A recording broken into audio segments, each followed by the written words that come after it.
지금 이 시간 그리고 각자의 삶의 처소에서 그리고 예배의 처소에서 임마누엘 하나님을 예배하고 우리의 숨의 근원이신 하나님을 향하길 원하는 하나님의 자녀들을 문안하고 축복합니다.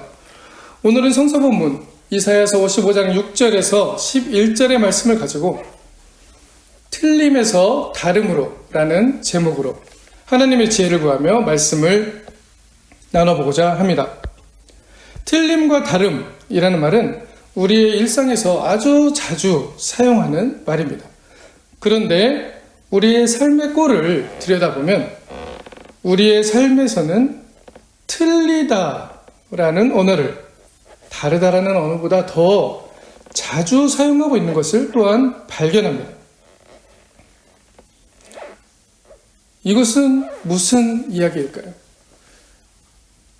독일의 철학자 마틴 하이데거는 언어는 존재의 집이라고 말할 정도로 우리가 사용하는 언어 안에 우리의 삶과 생각이 반영되고 있음을 말하고 있습니다.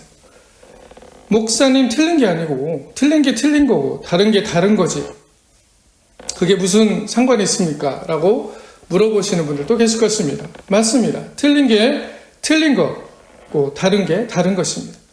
그런데 우리는 여러 삶의 정황에서 많은 부분에서 다르다라고 말해야 하는 것들을 틀리다라고 말하고 있다는 것입니다.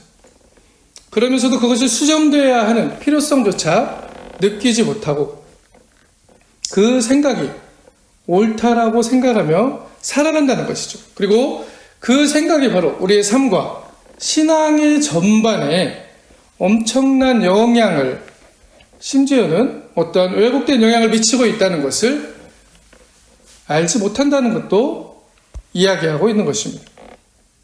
오늘 말씀을 통하여 우리의 삶에 많은 문제의 근원이 되는 이러한 틀리다라는 언어가 작용하고 있는 삶의 꼴을 들여다보아 삶이 진정으로 변화되는 그러한 하나님의 지혜를 같이 찾아가고자 합니다.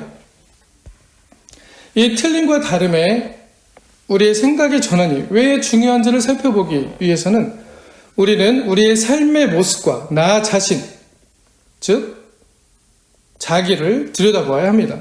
복음의 진리를 발견하는 회심의 시작은 그렇게 항상 나의 참 모습과 참 현실을 비춰주는 하나님의 말씀 앞에서 우리의 모습을 그대로 바라보고 인정하며 하나님 앞에 돌아서야 되는 것이기 때문입니다.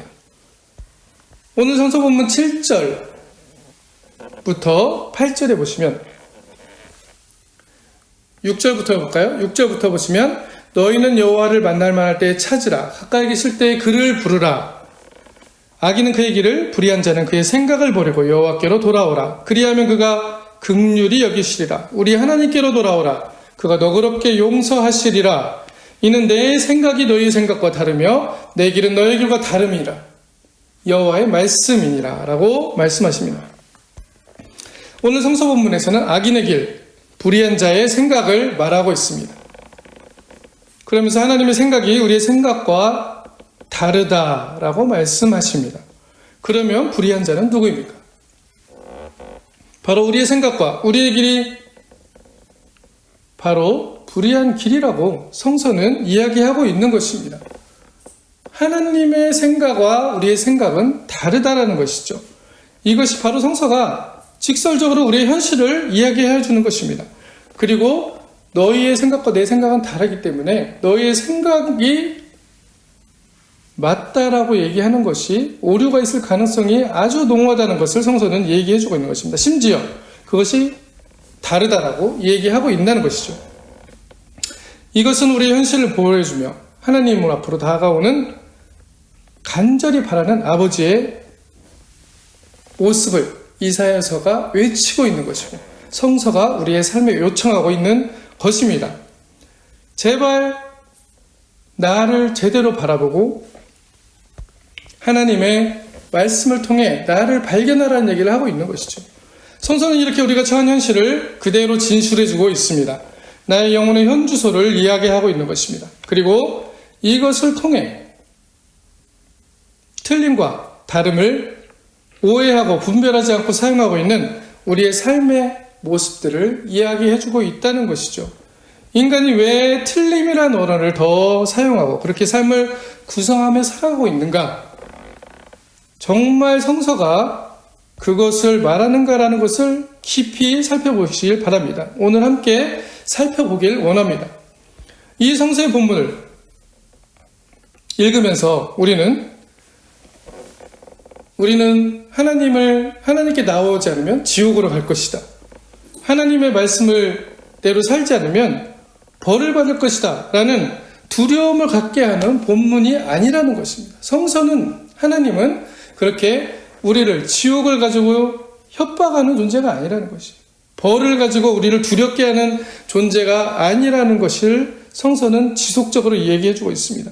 내가 벌을 받을 것이 두려워서 하나님 앞에 나온다면, 내가 지옥 갈 것이 두려워서 하나님 앞에 나온다면 이미 하나님의 은혜를 잘못 이해하고 있다는 것입니다. 그것은 나의 참 모습을, 내가 얼마나 내 삶이 위험한 상태인지, 내 삶이 총체적 위기에 처해 있는지를 깨닫지 못하고 그것을 그냥 죄와 벌을, 지옥을 면하려고 하는 두려움에서 하나님 앞으로 나오고 있는 형국이라는 것을 우리는 스스로 고백하고 있다는 것입니다. 그래서 이것은 하나님의 은혜를 오해했다는 것입니다. 하나님을 두려움과 공포의 신으로 만들어버립니다. 하나님께 잘못하면 그저 벌을 받을 것만 같습니다. 내가 만들어 놓은 그 목적이 무엇인가, 그 무엇인가의 목적이 벌을 피하고 지옥을 피하기 위한 것이 목적이라는 것이죠. 그리고 하나님께 나오는 신앙이 그러한 꼴로 자리 잡혀 있다는 것을 또한 얘기하고 있다는 것입니다. 이러한 것은 분명 우리가 죄인 되었을 때 우리를 먼저 찾아오신, 우리가 죄인 되었을 때 우리를 먼저 찾아오신 하나님의 은혜를 왜곡하고 있는 신앙이 될 수 있습니다. 교회사적으로 볼 때도 중세교회가 그렇게 했고, 수많은 종교 모습들 안에서도 이렇게 하나님의 사랑이 아닌 하나님을 잘못하면 벌을 주시고 공포의 신으로 오해하게도 만듭니다. 그리고 그렇게 안 하면 벌을 받을까봐, 지옥에 갈까봐 두려워서 교회 앞으로 나오게 한다는 것이죠. 이것은 복음에서 상당히 의미가 벗어난 복음의 오해입니다. 성서는 분명히 우리에게 우리의 참 현실을 보여주려는 것입니다. 이것을 통해서 공포를 조장하고 두려움을 조장하는 것이 아닌 것이죠. 네 모습이 이렇다, 네가 지금 여기에 서 있다, 네가 정말 위기 상황이다 라는 것을 이야기해주고 있는 것입니다. 너의 삶이, 너의 영혼이 위험하다는 것을 말해주고 있다는 것이죠. 그렇게 하나님은 우리가 창조의 모습으로 회복되어지고 행복한 삶을 살아가고 하나님의 자녀로 그 성품에 참여하는 그러한 사람으로 거듭나기를 원하셔서 이 말씀을 주고 계시다는 것입니다. 그래서 자꾸 성서는 이러한 것들을 보여주는 것입니다. 설령 이것이 우리에게 나를 공격하는 것처럼, 나를 고발하는 것처럼 들려질지라도 그것은 분명 성서는 나의 참 모습을 보여주기 위한, 그리고 그 성령께서 비춰주신 참 모습을 통해서만이 우리가 하나님의 은혜를 구할 수 있기 때문에, 내가 정말 더 이상 소망이 없구나를 알 때만이 하나님에게 구원의 은총을 구할 수 있기 때문에 성서는 우리에게 우리의 모습들을 보여주고 있다는 것입니다. 거부감 것들이 아니라는 것이죠. 이런 것들을 듣기 싫어해야 될 것이 아니라는 것입니다. 그것을 통해서만이 우리에게는 진정한 회심이 일어나기 때문입니다. 성서가 말하는 우리의 참 모습은 어떻습니까? 바로 많은 사람들과 사건을 대할 때 우리는 어떻게 하냐는 것을 보여주고 있다는 것이죠. 그것은 바로 누군가를 대상화하는 관점으로 이해해서 모든 사람들과 관계한다는 것을 말하고 있습니다. 대상화라는 말의 뜻은 다른 사람, 이웃을 마주 대할 때에 그것을 마주해서 어떤 것을 잡아낸 모양이라는 것을 대상화라고 이야기합니다. 그 대상은 이미 어떤 대상을 마주 대할 때 나의 오성에 집어넣어서 범주화시켜서 내 주체가 이해하는 결과물을 만들어낸 것이라는 것을 이야기하고 있습니다. 이것이 바로 인간의 현실이라는 것을 얘기하고 있는 것이에요. 오늘 말씀에서 내 생각은 너희 생각과 다르다라는 말씀도 그러한 의미로 이야기할 수가 있습니다. 이것이 우리가 살아가면서 우리도 모르게 자연적인 것처럼 받아들이지만 그것이 바로 우리가 가지고 있는 한계의 모습인 것이기도 합니다. 그리고 이 꼴이 바로 내가 이해하는 것에서 벗어나면, 내가 범주화시킨 것에서 벗어나면 어떻게 됩니까? 틀리다라는 결론을 만들어내게 되는 것이죠. 그래서 우리가 틀리다라는 언어를 자주 사용하고 있는 것입니다. 그냥 나오는 것이 아니에요. 이게 우리 삶에서 주어지는 현실, 내 모든 삶의 총체적인 것들이 드러나는 언어입니다. 너 틀렸어. 너 틀렸어. 그렇게 하면 돼? 왜 그래? 라고 이야기하는 이 모든 과정들이 분명히 이것은 내가 어떤 것을 대상화시켜서 내가 만들어낸 결론에 맞지 않을 때 그것들이 틀리다라고 얘기하고 있다는 것을 분명히 성서는 이야기하고 있고 우리의 삶의 꼴을 들여다볼 때도 우리는 그렇게 발견해낼 수 있다는 것입니다. 인간이 세계와 심지어 인간이 하나님을 대할 때 사용하고 있는 삶의 꼴이기도 합니다. 자기중심적으로 상대를 대상화하고 타자로 두지 않고 자기화 시켜버리는 것이죠. 그것은 사실 자아대체적인 모습입니다. 그러지 않고는 견딜 수 없는 거예요. 우리는 그 모습을 가지고 우리는 인간관계를 맺고 있다라는 것을 성서는 오늘 이 말씀을 통해서도 증언하고 있습니다. 그러면서도 그러한 사람들은 우리 같은 똑같은 모든 사람이 그렇습니다. 그런 사람은 나 아니면 누가 너한테 이렇게 해줄 수 있을까? 라고 이야기합니다. 그러면서 사뭇 그것이 그를 배려하고 사랑하는 것처럼 이야기를 합니다. 그러나 그것은 진정한 사랑의 모습이 아닙니다. 그 사랑의 모습 안에는 이미 내 중심적인 생각과 내 중심적인 판단이 들어있기 때문이죠.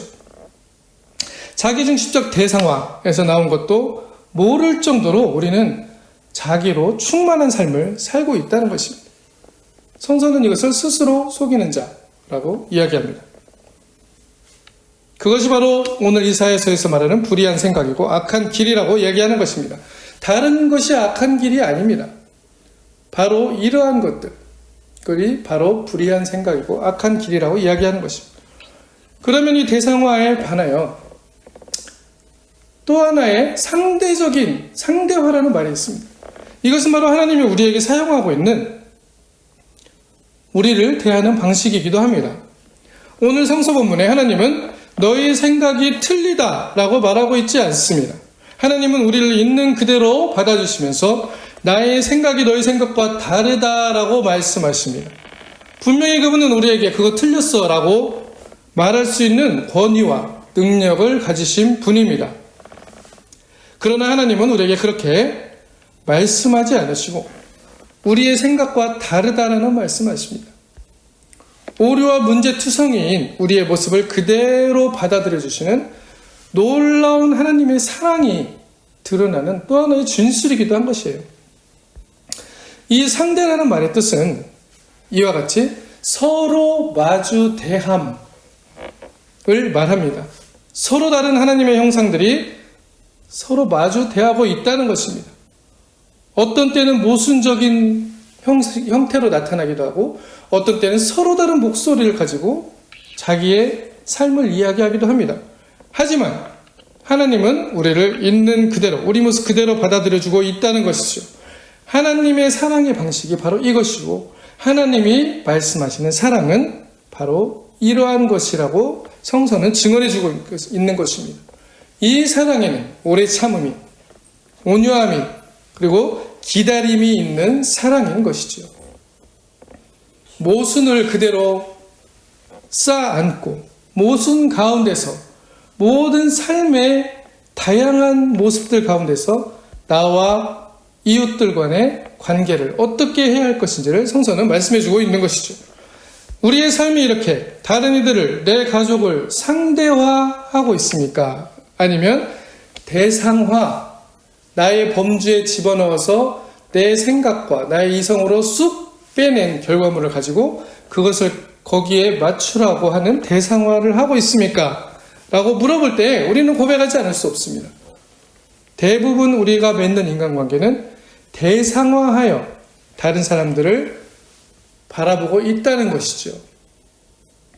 그리고 그 안에는 자기 중심적인 자기 대체, 나를 그 사람을 나로 대체하려는 시도가 들어있다는 것을 말하고 있습니다. 그것을 그렇게 하지 않으면 견딜 수 없는 게 우리의 삶의 모습이에요. 그게 바로 우리의 현실이고 한계입니다. 오늘 성서 말씀은 지속적으로 우리의 그 모습을 보여주고 있는 것입니다. 목사님, 정체성이 없으면 어떻게 합니까? 나를 버리라고요? 내가 없어지면 내 삶은 뭔가요? 라고 말씀하시는 분 분명히 계실 겁니다. 내가 얼마나 중요한데요? 당연히 중요하죠. 그러나 그러한 나는 어떠한 나인가가 더 중요한 것입니다. 내가 없어진다는 것은 내가 그냥 사라져버리는 다른 사람 위주로 살아간다는 것을 말하는 것이 아닙니다. 오늘 성서본문이 주는 의미는 그렇게 우리가 삶을 구성하며 살아가는 오류를 범하는 인간이라는 것을 매일의 삶에서 발견해야 함을 이야기하고 있다는 것이죠. 그리고 나의 진정한 정체성은 성서가 이야기하고 있는, 하나님께서 이야기하고 있는 정체성은 하나님이 말씀하시는 그 사랑 안에서, 복음 안에서 자기 중심적 대상화를 하는 사람에서 하나님의 사랑을 발견하고 그 사랑의 삶을 살아가기 위해 그 진리를 향해 항해하는 존재로 거듭나게 된 새로운 그리스도인의 정체성을 가지게 된 나를 발견하라는 것을 말씀하고 있다는 것입니다. 이것을 회심이라고도 얘기합니다. 이것을 자기 부인이라고도 얘기합니다. 이것을 나를 내려놓음이라고도 얘기합니다. 모두 다 이미 우리가 사용하고 있는 언어들입니다. 그러나 우리가 이것을 진정으로 사용하고 이렇게 살아가고 있냐는 것이 성서가 우리에게 매일 묻고 있는 물음이기도 한 것입니다. 사도 바울은 이것을 고린도전서 15장 31절에 형제들아, 내가 그리스도 예수 주 안에서 가진 바 너희에 대한 나의 자랑을 두고 단언하노니 나는 날마다 죽노라 라고 고백했습니다. 이 모습이 바로 내가 하나님의 진리를, 이웃과의 관계의 방식을, 하나님과의 관계의 방식을 내 방식으로 대상화시켜버리지 않을지 나를 돌아보며 매일매일 두렵고 떨림으로 구원을 이뤄가는 그리스도인들의 삶이라는 것이죠. 시편 기자는 이렇게 고백합니다. 시편 94편 111절에 보시면 같이 한번 읽어볼까요? 시편 94편 111절 같이 읽겠습니다. 여호와께서는 사람의 생각이 허무함을 아시느니라 라고 말씀하고 있습니다. 우리의 생각의 한계가 이렇다는 것을 얘기하고 있는 것이에요. 인간이 모든 것을 할 수 있는 것 같고 과학이 모든 것을 이뤄낼 수 있는 것 같고 의학이 영원한 삶으로 인간을 이끌 것 같지만 궁극적으로 인간은 오류를 범하고 한계 지어진 인간이라는 것을 이야기하고 있는 것입니다. 이것이 우리의 참 모습이라는 것입니다. 우리는 입술로는 쉽게 얘기할 수 있습니다. 나는 부족합니다. 나는 죄인입니다. 나는 한계 있는 사람입니다. 나는 오류를 범하는 사람입니다. 라고 고백할 수 있습니다. 하지만 이 입술의 고백이 과연 우리의 삶을 그대로 살아가게 하는 원동력이 되는가는 다른 이야기입니다. 그것을 우리가 진리로 알고 있기 때문에 고백하는 거하고 우리가 내 모습을 바라보고 내 현주소가 이렇구나라고 고백하는 그 사건적인 고백은 다르다는 것을 이야기하는 것이죠. 그리고 성서는 우리에게 이 사건을 주기 위해서 우리의 모습들을 계속적으로 비춰주고 있는 것입니다. 그냥 지식적으로 아는 고백이 아니라는 것이죠. 맞는 답을 얘기하는 고백이 아니라는 것입니다. 내가 만난 사건을 고백하는 고백이 되어야 된다는 것을 이야기하고 있는 것입니다. 그러한 사람만이 이 성서의 증언 앞에서 주님의 은혜가, 하나님의 은혜가 없으면 나는 갈 곳이 없구나 라는 내 현실을 직시하게 된다는 것이죠.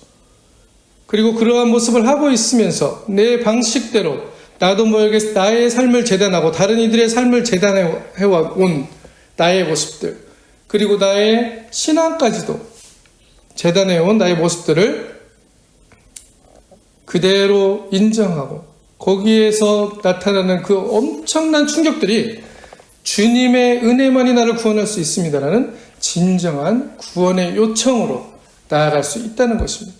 이것이 바로 회심입니다. 그렇기 때문에 진정한 회심은 사건을 통해서 이루어집니다. 말씀을 통한, 하나님의 말씀을 통한 사건, 하나님과 대면하는 사건, 성령의 능력과 대면하는 사건, 그리스도의 십자가와 대면하는 사건, 이것들이 모두 무엇입니까? 그 앞에서 내가 어떤 존재인지를 발견하는 사건이라는 것을 말하고 있는 것입니다. 그러지 않은 회심과 그러지 않은 고백은 거짓 회심이고 거짓 고백이라고 성서는 이야기하고 있습니다. 이렇게 입술의 고백이 아니고 그냥 나는 죄인입니다라고 영접 기도만 하면 되는 것이 아니라는 것을 신앙이 그렇지 않다는 것을 성서는 이야기하고 있는 것이에요. 그렇게만 하면은 그렇게 쉽게 얻어지는 은혜가 아니라는 것입니다. 이 은혜는 처절한 나의 모습을 보고 정말 내 그 모습을 보면서 피눈물을 흘리는 회심의 모습을 가진 사람만이 얻을 수 있는 값비싼 은혜입니다. 그렇게 쉬운 은혜들이 아니라는 것을 성서가 얘기하고 있습니다. 너무나 쉽게 얻어지는 구원같이 우리가 복음을 설명하지만 그것은 자칫 성도들에게 값싼 은혜를 가지게 하는, 쉬운 구원의 길을 가게 하는 위험한 결정들이 되어질 수도 있습니다. 그렇기 때문에 그리스도인이 된다는 것은 이처럼 처절할 정도의 자신의 비참한 모습을 경험할 때만, 내가 외통수구나 라는 것을, 나의 영혼의 위급한 상황을 직시할 때만, 그리고 그것이 한 번으로 끝나는 것이 아니고 성서가 증언해 주듯이 매일매일 그것을 경험할 때만, 그 사건과 만날 때만 우리는 비로소 하나님의 사랑과 은혜가, 그리스도의 십자가가 얼마나 값진 것인가를 깨닫게 된다는 것이죠. 이것이 바로 그리스도인이 되는 삶의 시작입니다. 불편하실 수도 있습니다. 이러한 진술들이 듣고 싶지 않을 수 있습니다. 분명히 이것은 내 안에 있는 자기가 그것을 듣고 싶어 하지 않는 것이죠. 우리는 분명 사랑받기 위해 태어난 사람들입니다. 하나님의 형상으로 창조된 자들입니다. 하지만 그것으로 회복되기 위해서는 내 자신에 대한 참 모습을 발견해야 된다라는 것이 성서가 지속적으로 이야기하고 있는 중요한 주제입니다. 그리고 그것은 궁극적으로 하나님의 은혜와 하나님의 사랑과 연결되어 있으며, 그것이 바로 우리에게 진정한 복의 근원이신 하나님과 연결할 수 있는 가장 중요한 방법이 아니고 가장 중요한 길이며, 우리의 삶이 행복이 되기 위한, 우리의 삶의 근원을 치료하고 회복하는 기쁨의 소식이라는 것이죠. 그래서 그리스도가 길이고 진리이고 생명이라고 말씀하신 것입니다. 왜 그렇습니까? 그리스도만이 그러한 삶을 온전하게 살아갔기 때문이지요. 성서는 창세기부터 요한계시록까지 동일한 증거를 이렇게 하고 있습니다. 자기 대상화를 통한 인간의 참 모습과 오류를 범하는 인간을 그대로 사랑하셔서 하나님의 사람이 되어 성육신하시고 우리의 삶에서 같이 살아가시면서 우리의 불의한 생각과 악한 길의 죄를 담당하신 그 그리스도의 삶, 우리의 변호사 되시고 우리에게 의의 옷을 입혀주신 그 그리스도의 삶을 살아갈 수 있게 하는 시작은 바로 나를 바라볼 수 있는 눈을 뜨는 것, 하나님의 은혜로 성령의 도우심으로 눈을 뜨는 것이라고 얘기하고 있는 것이죠. 말씀을 들으면서, 말씀을 읽으면서 기도를 통해서 그것이 가능할 수 있다라고 성서는 말하고 있습니다. 이렇게 다른 것을 자기중심적으로 대상하는 사람은 다른 사람의 행동과 삶의 방식을 틀리다라고 이야기하게 된다는 것이죠. 우리 틀리다라고 얘기 많이 하고 있지 않습니까? 너 틀렸어. 대상화의 결과는 그렇게 옳고 그름의 판결을 만들어내버리는 것입니다. 이것이 우리가 대부분의 삶에서 엮어내고 있는 우리의 삶의 꼴이고 우리가 살아가는 방식입니다. 내가 알지도 못하고 사용하고 있는 언어 속에 내 삶이 또 총체적으로 들어있다는 것이죠. 옳고 그름은 내가 어디에 속해 있는지, 그리고 내가 어떤 관점으로 삶의 정황을 보는지에 따라 그 옳고 그름은 또 유동적으로 변하게 되는 것입니다. 결국 내 판단의 기준은 절대적인 것처럼 보이지만 내 상황이 어떠하냐에 따라서, 내가 어떤 부류에 속하냐 있냐에 따라서 내가 표방하는 진리는 달라지게 된다는 것을 얘기하는 것입니다. 이것이 바로 인간이 만들어내고 있는 절대적인 기준들의 허구입니다. 절대적이고 변하지 않는 진리인 것처럼 말하지만 우리는 그렇게 또한 다른 한계를 가지고 있다는 것이죠. 로마서 2장 1절에서 5절을 보시면 같이 읽어볼까요? 로마서 2장 1절에서 5절 같이 읽겠습니다. 그러므로 남을 판단하는 사람아, 누구를 막론하고 내가 핑계하지 못할 것은 남을 판단하는 것으로 내가 너를 정죄함이니 판단하는 내가 같은 일을 행함이라. 이런 일을 행하는 자에게 하나님의 심판이 진리대로 되는 줄 우리가 아노라. 이런 일을 행하는 자를 판단하고도 같은 일을 행하는 사람아, 내가 하나님의 심판을 피할 줄로 생각하느냐? 혹 내가 하나님의 인자하심이 너를 인도하여 회개하게 하심을 알지 못하여 그의 인자하심과 용납하심과 길이 참으심이 풍성함을 멸시하느냐? 다만 내 고집과 회개하지 아니한 마음을 따라 진노의 날 곧 하나님의 의로우신 심판이 나타나시는 그날에 임한 진로를 내게 쌓는도다. 이게 바로 우리의 모습이라는 것입니다. 남을 판단하고도 같은 일을 하는 것이 우리의 모습입니다. 인정하십니까? 아니면 나는 그 정도는 아니야라고 생각하십니까? 야고보서 4장 11절에서 12절을 보셔도 형제들아 서로 비방하지 말라. 형제를 비방하는 자나 형제를 판단하는 자는 곧 율법을 비방하고 율법을 판단하는 것이라. 내가 만일 율법을 판단하며 율법의 준행자가 아니요 재판관이로다. 입법관과 재판관은 오직 한 분이시니 능히 구원하시기도 하시며 멸하기도 하시느니라. 너는 누구에게 이웃을 판단하느냐? 라고 이야기하고 있습니다. 우리가 판단하지 아니하여도 근거는 우리가 하는 판단 가운데는 자기 대상화로 가득 차 있기 때문이라는 것이에요. 하나님만이 오직 재판관이시다는 것을 인정하지 않는다는 것입니다. 우리가 하나님의 자리에 올라가 있다는 것을 이야기하고 있다는 것이죠. 그러나 우리는 진리라는 명목하에, 복음이라는 명목하에 다른 이웃을 정죄하고 판단하고 있습니다. 그 안에는 자기 대상화로 가득 찬 자기가 있음에도 불구하고 말입니다. 우리가 이야기하는 언어는 우리가 엮어가는 삶의 꼴을 이렇게 드러내줍니다. 틀리다는 것이죠. 틀리다는 말은 다른 이들을 그렇게 자기중심적으로 대상화하면서 판단자로서 하나님의 자리에 서 있게 된다는 것입니다. 판단하지 말라는 말씀일까요? 우리는 자동으로 우리의 오성을 통하여 어떤 일을 판단합니다. 그러나 그 판단에는 오류의 가능성이 농후하다는 것을 성서를 통해서 깨달아 알라는 것이죠. 그렇기 때문에 우리는 우리의 판단을 가지고 형제를 정죄하기 전에 형제를 위해 기도하고 그 사람을 그대로 하나님께서 우리에게 하셨던 것처럼, 하나님께서 우리의 빛을 탕금하여 주셨던 것처럼 받아주며 형제나 자매도 그리스도인으로서 복음 앞에, 말씀 앞에 자신의 참 모습을 발견할 수 있게, 그걸 통해서 하나님의 은혜의 자리로 나아갈 수 있게 함께 기도해야 한다는 것을 이야기하고 있습니다. 하나님이 우리의 모습을 그대로 받아들여주는 그러한 사랑은 우리를 틀리다고 하지 않으시고 다르다고 말씀하시며 우리를 기다려주십니다. 문 앞에 서서 돌아간, 저 멀리 집을 나간, 또는 집에서 아주 열심히 자기의 의로 자기의 일을 열심히 하고 있는 그 큰아들과 둘째 아들들이 다 돌아오기를 기다리듯이 그렇게 기다려주는 사랑입니다. 우리가 기다리지 못하는 가장 근원에는 내가 생각하는 것이 옳다는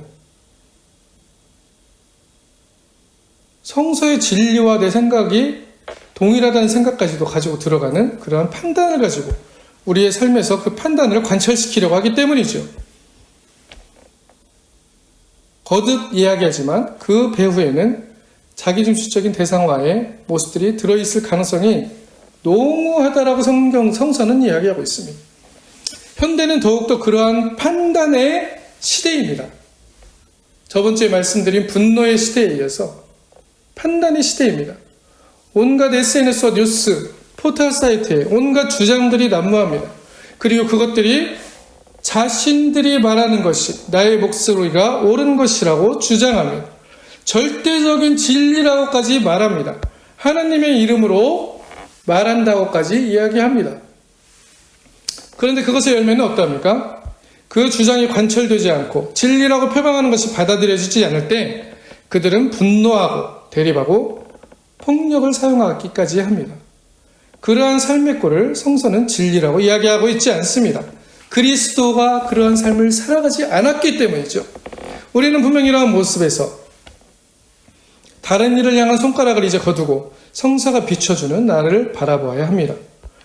내가 자기중심적인 대상화를 통해 다른 일을 판단하고 있지 않은지, 하나님의 말씀이라고 하며 다른 일에게 그것을 진리라고 강요하고 있지는 않은지, 그 강요가 관철되지 않을 때 내 삶의 분노와 시비가 일어나고 있지는 않은지, 나의 삶에 심지어 그것이 관철되지 않을 때 폭력의 모습이 나타나고 있지 않은지를 살펴야 합니다.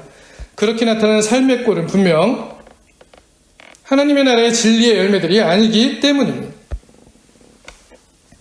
오늘 성서 본문 9절에서 11절을 보시면 이는 하늘이 땅보다 높음 같이 내 길은 너희 길보다 높으며 내 생각은 너희의 생각보다 높으니라. 이는 비와 눈이 하늘로부터 내려서 그리로 되돌아가지 아니하고 땅을 적셔서 소출이 나게 하며 싹이 나게 하며 파종하는 자에게 종자를 주며 먹는 자에게 양식을 줌과 같이 내 입에서 나가는 말도 이와 같이 헛되이 내게로 돌아오지 아니하고 나의 기뻐하는 뜻을 이루며 내가 보낸 일에 형통하리라 라고 말씀하십니다. 하나님의 말씀은 이렇게 하나님의 기뻐하는 뜻을 이루며 하나님의 일에 형통하게 합니다. 사실 우리가 틀렸음에도 불구하고 하나님은 너희가 틀렸으라고 말씀하시기보다 나의 생각이 너희 생각과 다르다라고 말씀을 하고 계시는 것이죠. 엄청난 사랑의 구절을 여기서도 발견하셔야 되는 것입니다.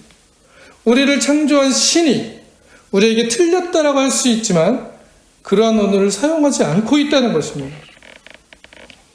그렇기 때문에 하나님은 사랑 그 자체이십니다. 우리는 하나님의 뜻이 이 땅에서 이루어지길 소망하며 살아가는 그리스도인입니다. 그렇게 하나님의 말씀이 나의 삶에서 함께 하고 있다는 것을 또 경험했고 증언하고 또 이렇게 살아가는 행복한 사람들입니다. 내 생각이 너희 생각과 다르며 내 길은 너희 길과 다름이라. 여호와의 말씀이니라. 이 말씀처럼 그리스도인은 하나님의 언어를 사용하는 사람들입니다. 하나님의 사랑의 삶을 살아가는 하나님 나라의 백성입니다. 타자와의 관계에서, 이웃과의 관계에서 틀림에 대해서 쉽게 이야기하지 않습니다. 오히려 다름에 대해 깊이 생각하며 하나님의 값진 은혜가 나와 다른 자의 삶 속에도 드러나기를 기도하는 자들입니다. 오래 참고 기다려주는 자들입니다. 하나님이 우리에게 그렇게 하셨듯이 말입니다. 이것이 바로 우리가 다른 이들에게 함께, 다른 이들과 함께 더불어 넉넉하게 살아갈 수 있는 우리의 삶의 모습인 것이죠. 그리고 이것은 내 것을 주장하며 내 것이 옳고 너는 틀리다라고 아우성치는 그것이 이미 지옥인 그 삶의 꼴에서 서로 용납하며 서로 사랑하는 모습이 그대로 드러나는 나의 범주를 통해 다른 일을 판단하고 정죄하는 것을 내려놓는 자기 비움의 삶인 것입니다. 이 자기 비움은 참 자기를 성서의 말씀에서 발견하는 사건에서 만날 수 있는 것이고 우리가 그렇게 은혜를 입었기 때문에 하나님의 말씀이 우리를 변화시켰기 때문에 이웃에게도 그러한 가능성을 열어놓는 또 하나의 개방성인 것입니다. 다른 사람을 그냥 내버려 두기만 합니까? 그렇지 않습니다. 내버려 두는 것은 방관이고 무관심이죠. 그것은 사랑과 다릅니다. 하나님은 우리의 머리카락까지 세신 사랑의 하나님이 우리의 호흡 안에 그분의 호흡을 불어넣으신 사랑의 하나님입니다. 우리도 나와 다른 이웃을 이렇게 관심하고 그들이 하나님의 값지고 귀한 은혜를 깨달을 수 있는 길을 함께 더불어 모색해야 된다는 것을 말하고 있는 것이죠.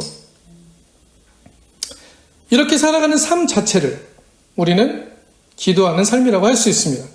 이렇게 살아가는 삶 자체가 영적인 삶이라고 할 수 있습니다. 교회 안에서만 방언으로 기도하고 교회 안에서만 통성으로 기도하는 것이 하나님께 기도하는 것이 아니라는 것이죠. 삶 자체가 기도가 되어야 됩니다. 삶 자체가 영적인 것이라는 것을 이야기하고 있다는 것입니다. 이러한 삶은 교회라는 공동체뿐 아니고 우리의 삶의 전반이 그렇게 변화되어질 수 있는 하나님의 사람들의 삶을 살아갈 것을 요청하고 있습니다. 하나님은 세상에 관심하십니다. 이 세상을 사랑하시는 창조주입니다. 교회는 경계선을 넘어 세상 밖으로 눈을 돌려 사도행전에서 이루어진 것처럼 예루살렘과 온 유다와 땅끝까지 나아가야 하는 것이 바로 교회가 해야 되는 일인 것입니다. 교회 안에서만 머물러 있는 것이 아니라는 것이죠. 디모데전서 2장 4절에 하나님은 모든 사람이 구원받으며 진리를 아는 데 이르기를 원하시느니라 라고 말씀하고 있습니다. 하나님의 사랑은 이와 같이 온 세상에 충만하고 지금도 우리를 사랑하십니다. 우리의 삶 가운데서 하나님의 사랑과 관용과 포용의 언어를 회복하시기를 축복합니다. 그렇게 틀림을 말하기보다 다름의 언어를 말하면서 다름의 삶의 꼴을 살아감으로 하나님의 형상으로 지어진 모든 이들과 서로 용납하고 서로 사랑하는 길을 모색하는 그리스도인이 되어지길 바랍니다. 우리의 삶이 그렇게 천국이 되어 시냇가에 심은 나무와 같은 복된 삶을 지금도 살아가고 앞으로도 그런 복된 삶을 살아가는 우리가 되어지기를 그리스도의 이름으로 축원합니다. 아멘.